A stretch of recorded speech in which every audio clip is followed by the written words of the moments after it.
Bueno, muchas gracias. Gracias por seguir en sintonía con nosotros. Esto es una nueva mañana y estamos contentos de recibir. Vino al inicio del programa, yo creo que ya tiene más de un año que no estaba con nosotros, el senador por el PRM de la provincia de San Francisco de Macorís, Franklin Romero. Gracias por estar aquí. Muy buenos días, Colombia. Recuerdo hace un año, sí, cuando recién iniciaste el programa, una invitación que yo agradecí y compartí con ustedes, con tu hermano, con bellas mujeres que siempre están aquí. Agregándose más, ¿verdad? Condesa sí. Que siempre se mantiene agregándose más. Sí, sí, sí. Tú te haces acompañar de buenas personas. Bueno, gracias, senador. Bueno, muchos temas el día de hoy. Franklin Romero, yo te vi entre los rostros con el tema para el cambio, no directamente tú presentándote quizás como candidato para la presidencia del Senado, pero sí de una ola de cambio, pero todo se quedó igual. Así es, se mantuvo lo mismo en el Senado, también en la Cámara de Diputados, solamente cambió el vocero del Senado, que recayó en mi persona, pero todo se mantuvo tal cual. ¿Cómo cambia ahora esta nueva función tuya como vocero? Sabemos que comunicas muy bien, que te ves muy bien, ¿verdad, Condesa? Déjame escuchar a Condesa, déjame escuchar a Condesa. ¿Cómo cambia ahora? Déjala que se exprese. Muy bien, muy bien. Ahora como vocero, porque tienes esta virtud de poder comunicarte muy bien, ¿cómo cambia esto como senador en estos 2 años que quedan o estás por un año electo? Pues mira, mucha responsabilidad porque tú te conviertes en el verbicida de una forma de decirlo de 18 senadores de tu partido, también como enlace de tu gobierno en el Senado y ponerse en los zapatos de quien fue nuestra vocera por 2 años es una posición que recae sobre nosotros, que tiene que asumirse con mucha responsabilidad. Farideh Raful, que algunos dirán lo contrario a lo que yo diga, pero para mí una de las mejores senadoras, una de las mejores comunicadoras, una persona que hasta el color de su voz encanta, entonces es difícil para mí superar a Farideh, pero por lo menos acercarme a ella sí. Pero es mucha responsabilidad, tendría que descuidar quizá un poco mi provincia, ahora tengo que trabajar más horas porque tengo que estar más tiempo acá, ya tengo que levantarme a las 5 de la mañana para venir a programas como este, informarme de todo lo que está pasando, ponerme al día a día con todo y atender las solicitudes, las inquietudes de los diferentes senadores, la coordinadora con la presidencia, muchísimas situaciones. Pero yo sé que tú puedes, hablando de la información y de lo que se ha manejado, y yo pienso que estamos un poco confundidos. ¿De qué se trató este intento de reasignar los fondos o parte de los fondos del 4% que vimos ayer, que salió publicado, que la Constitución lo prohíbe, que si el ministro de Hacienda propone que estos fondos se usen para otras cosas, que si se iban a usar casi a 2.000 millones en publicidad? ¿De qué se trata todo esto? ¿Hay una posibilidad? Esto es una ley que pasó por el Congreso, el 4% a la educación. Correcto, que no llegó a nosotros como anteproyecto hasta este momento. Es una reformulación que está haciendo Hacienda, que está haciendo el equipo económico del gobierno, reformulando lo que es el presupuesto fruto de la guerra de Ucrania y Rusia, donde hemos tenido que subsidiar gran cantidad de actividades comerciales de acá, llámese lo que es el transporte, el combustible, y realmente es una reformulación. No te puedo decir porque a nosotros no llegó el anteproyecto. Pero es posible, senador, o sea, algo que se pasó como una ley, bueno, dada una situación particular, ¿se puede cambiar? Mirando el presupuesto general de la nación, sí se podría. Lo que hay que ver hacia dónde iría. No solamente fue educación, fueron unos 4 o 5 instituciones del Estado que se está reformulando este anteproyecto. Pero recién pudimos ver que queda sin efecto por el momento eso que tiene que ver con educación. Eso no va a llegar a la Cámara de Diputados como tal. Pero la discusión es que si era constitucional o no. ¿Se puede una institución por ley que tenga un presupuesto reajustar por una condición particular que estamos viendo? Bueno, en la situación que se está viviendo fruto de los subsidios que hemos tenido que tener, sí es posible. Recordemos que tenemos una ley, pero también tenemos la Constitución, pero también tenemos un presupuesto general de la nación que está por encima de todos los demás. Yo creo que la educación, en vez de quitarle, hay que ponerle, porque hemos visto que la educación aquí hemos estado cojo, tanto cojo físicamente como cojo mental, porque no se le ha dado el uso correcto. Entendemos que tenemos una gran cantidad de escuelas que están a medio construir hace 8 o 10 años, y que quizá en vez de quitarse la educación se podría terminar esas escuelas que están a medio construir, donde escuché y sabemos que hay muchísimos ingenieros que todavía no han cobrado su dinero y las escuelas están a media. Entonces, yo creo que lo de educación es de educación. Tenemos que buscar reformular de una forma diferente, pero no te puedo decir porque el anteproyecto no ha llegado a nosotros. No, ni llegará a Sí eso. te puedo decir que lo de educación no creo que aunque llegue a nosotros va a ser un paso que nosotros nos daremos. Franklin, nosotros pero hicimos la ley del 4%. Y no vamos entonces ahora a pasar por encima de la ley. Lo que sucede es que hay cosas que, mira, a veces los funcionarios deberían, antes de lanzar una bola, como se dice, hacernoslo llegar a nosotros. Exactamente. Para que después no tengan que retratarse y echar hacia atrás. Buena idea. Porque al final nosotros somos los que vamos a decidir. Claro, representamos un partido, en este caso representamos el partido en el gobierno, pero también nosotros somos los senadores que representamos a las diferentes provincias y somos los que damos la cara realmente. Y fiscalizadores también. Franklin, tú eres conocedor de la importancia del arte y la cultura. Si no hay una estrategia para invertir y gastar todo ese dinero, ¿por qué tú no propones que en cada provincia, con ese dinero, esos 4.000 millones, se construya un centro cultural para que los jóvenes de cada provincia ahí aprendan un instrumento, que no lo hay, desarrollen cualquier talento que tengan, que no lo hay? Mira, un ITLA, un pequeño ITLA en cada provincia. Tú sabes que, bueno, casualmente lo solicitamos a través de una resolución en el Senado. Nosotros hemos depositado varias iniciativas que tienen que ver con la cultura y somos el proponente de la ley de mecenazgo, Sí. Ustedes saben, que ahora mismo está en cultura solamente a espera de que el consejo elegido le presente al presidente una terna de 2 o 3 personas para que el presidente elija el director. A milagro que se pongan lo suyo. Bueno, debería ponerse, porque solamente la ley está parada por ese envío que tiene que hacer la presidencia. Entonces, a la ministra de Cultura realmente que se ponga la pila con eso, porque la ley de mecenazgo, la gente no lo entiende mucho, como yo siempre he dicho, pero es una de las leyes más importantes que nosotros tenemos actualmente, que va en pro del arte y la cultura. Condesa decía, Franklin, a propósito de los clubes que en algún momento, y quizá los que tienen un poco más de edad, lo vieron en sus pueblos, que los muchachos se formaban. Actualmente nosotros tenemos la solicitud en San Juan de la Maguana de un instituto de música, estuvo Josefina Jiménez y un grupo de amigos aquí, que ellos como fundación han ideado una escuela, una especie de escuela para que los profesores de música le den clase a los muchachos, pero es ellos de su dinero. O sea, ni siquiera han podido captar la atención de las autoridades de San Juan. Un saludo al senador Félix Bautista y a todas las autoridades de allá para que le apoyen en esta gestión.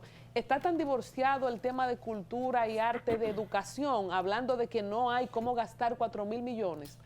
Totalmente, pero ya que ustedes están hablando del 4% y el problema que tenemos ahora con educación, la Constitución manda un monto para cultura. ¿Se ha cumplido alguna vez? Nunca se ha cumplido. La Constitución manda un monto. Manda un monto del presupuesto general de la Nación. Hay un monto que va específico para cultura. El presupuesto general de la Nación especifica cuánto es para cada institución. ¿Se ha cumplido con cultura? Nunca. Entonces aboguemos por eso. Sí, yo pienso que dentro de las cosas y de lo que yo hablaba de nuestra identidad y de cuidar porque si no tenemos país, tampoco tenemos educación ni salud. Si no tenemos un país resguardado, y por eso mi discurso siempre hacia invertir en la frontera y a tener una política migratoria, y quisiera hablar de eso. Hablábamos, y fuera de cámara, de la necesidad que tenemos de mano de obra extranjera, no solamente haitiana. Tú estás en una provincia que no está muy lejos de Haití, ¿verdad? No, está lejana, pero aún así tenemos una gran No, pero no está tan lejos, no está donde está la Altagracia. Bueno, pero nosotros estamos más cerca de la costa que realmente que de la frontera. Pero ¿cómo ves tú el tema migratorio en tu provincia? Bueno, totalmente no hay una regulación. Una gran cantidad de extranjeros, en este caso más haitianos, que no están regulados. Podemos ver cómo llegan en camiones, podemos ver en todas las construcciones la gran cantidad, donde hay 300 empleados, podemos ver que hay casi el 95% son personas haitianas, que de una forma u otra son una necesidad, pero no están regulados realmente. Y aquí hay una ley que sanciona a los empleadores cuando tienen más personas extranjeras que dominicanos, pero tampoco se cumple. Entonces, si no regulamos el tema haitiano, realmente República Dominicana no va a ser República Dominicana, va a ser República Haitiana. ¿Qué puede hacer? Y el gobierno, ¿verdad?, que tú perteneces al PRM, ¿qué tú entiendes? Y que tú puedas hacer, qué sé yo, una introspectiva y quizás, no sé si lo has externado, ¿qué puede hacer este gobierno diferente a lo que se ha hecho? ¿Cómo hemos llegado hasta aquí? Se cambió el director de migración, esto manda un mensaje de que vamos a tener un cambio de política migratoria. Mira, lo primero es que no es una situación nueva que estamos viviendo fruto de este gobierno, sino que una situación heredada por todos los gobiernos pasados. Vamos a estar claros en eso. Lo segundo es que inmigración no tiene un presupuesto, que el presupuesto de inmigración creo que no llega a 1.700 millones de pesos, cuando realmente la espina dorsal de una república es la frontera. Y el presupuesto quizá da para nómina, no tienen vehículos. Te voy a poner muy sencillo. En San Francisco de Macorís, o en la provincia de Duarte, no hay una oficina de inmigración.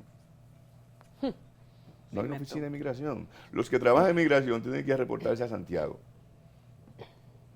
para que tenga una idea. Y ahí es que yo digo que si no se encuentra cómo gastar ese dinero en este momento, hay áreas que son también muy importantes, igual que la educación. Pero es bueno aclarar que eso no es fruto de este gobierno, sino que es lo que hemos encontrado. Entonces, el presupuesto tiene que redireccionarse, el presupuesto tiene que... Encontrado, y la mala administración de tu exministro Fulcar.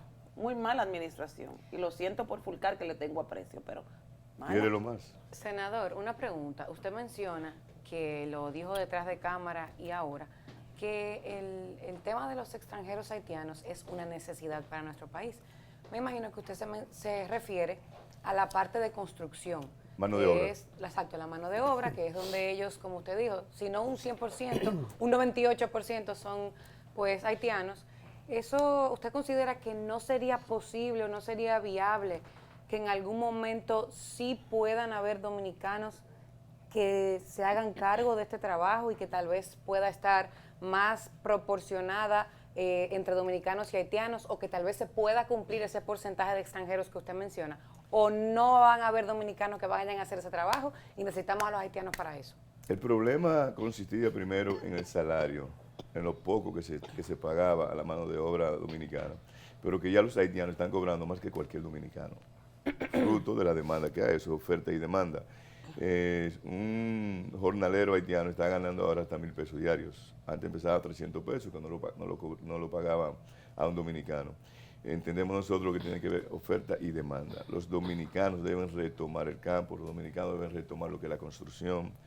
Y en este país que se está construyendo tanto, sí. Miren, este país es increíble con la gran cantidad de construcciones que tenemos.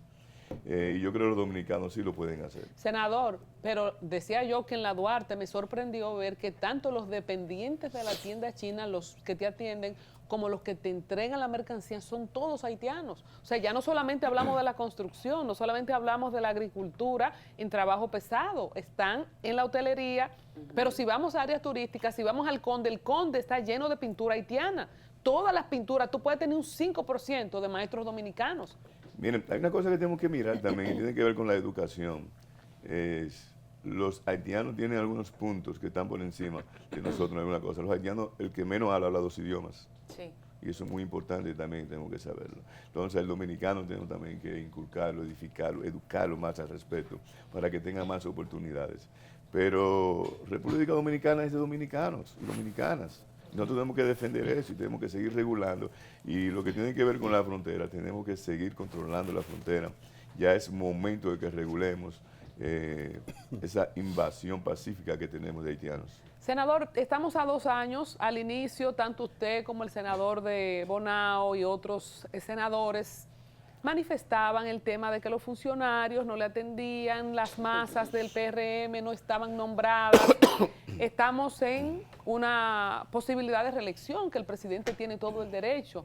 cómo va el tema de los funcionarios y el acercamiento a esa gente que son las que votan, y ustedes como representantes de esa gente, porque a ustedes es que le lloran y le gritan, cuando un senador nada más puede nombrar 3 gente, quizá el chofer, la secretaria y no sé, algún auxiliar, algún asistente más. ¿Cómo va ese tema? Pues a raíz de aquel momento, como tú dices, que nosotros nos expresamos, pues muchos han mejorado. Hemos tenido una buena comunicación, algunos se han quedado en el limbo y otros han empeorado, pero muchos han mejorado. Ha sido más luz que sombra. Y en el tema de la convención, ¿cuál es su mirada a... ¿Usted entró dentro del comité ejecutivo? No, la comisión son 59, dicen que son 60, pero contamos 59 hasta el momento. ¿Pero usted no participó o...? Porque si usted es el No, porque ahí vocero... no es que tú participes, ¿Cómo es? El partido decide quién entra y quién sale. Entonces, usted es senador y el vocero frente al Senado, ¿cómo usted no entra en esa comisión? Por ejemplo, de las cosas que nosotros estábamos hablando y viendo el día de ayer y de antes de ayer. Lo dijo Colombia, así es. O sea, hablando de un partido que está reconformando fuerzas para ir a una reelección, hemos visto gente como Aníbal Díaz. No solo eso, mira, el partido realmente podemos mirar que lo que ha tenido una apertura, aunque ha sido una apertura con exclusión, donde nosotros no estamos de acuerdo que quienes han entrado de repente, no porque no tengan las cualidades, no puedan entrar, sino la exclusión que ha habido. Pero el partido tiene sus estatutos, el partido tiene su forma de manejarse, hay cosas que se ven y cosas que no se ven políticamente, que nosotros tenemos que mirarlo, y como disciplinario, tenemos la disciplina del partido, pues tenemos que acatar muchas cosas, porque si esa es la decisión de la mayoría dentro del partido, pues no tenemos que acatarla. Aunque no estemos contentos, por ejemplo, yo no estoy contento porque mi provincia, Duarte, no tiene una representación en la comisión ejecutiva. Y yo soy el presidente provincial, yo soy el senador, soy en este momento el vocero, y no tengo una representación. Pero ¿cuál es el criterio que primó? todavía nos estamos preguntando cuál fue el criterio que primó, sino que vamos a acatar lo que diga el partido por el momento. Entonces, senador, hablando del Senado, antes nos quejábamos que el PLD dominaba todas las esferas de poder, específicamente el hombre que decía, mi Congreso, mis alcaldes.